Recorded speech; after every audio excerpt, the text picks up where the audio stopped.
Merge two sorted arrays. Compare the smallest unused values and build one sorted output. Sorted order tells us what comes next. Compare only the smallest unused value in each array.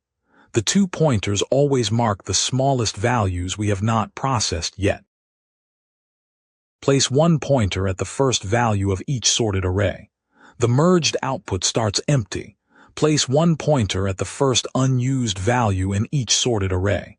The output starts empty.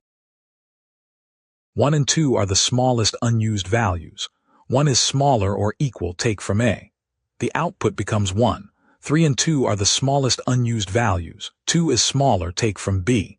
The output becomes 1, 2. 3 and 4 are the smallest unused values. 3 is smaller or equal, take from A. The output becomes 1, 2, 3. 5 and 4 are the smallest unused values. 4 is smaller, take from B. The output becomes 1, 2, 3, 4. 5 and 6 are the smallest unused values. 5 is smaller or equal, take from A. The output becomes 1, 2, 3, 4, 5. Array A is exhausted, take from B. The output becomes 1, 2, 3, 4, 5, 6. Merge two sorted arrays comes down to 3 ideas.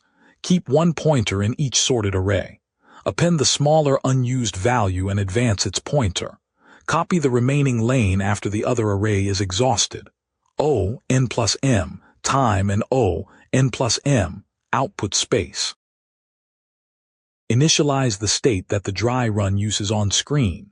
Process the input in the same order shown by the matrix dry run. Apply the core comparison, stack, graph, tree, or counting update for this problem. Return the final value once the scan or traversal is complete. The dry run follows the standard interview solution with linear or logarithmic work as shown in the summary.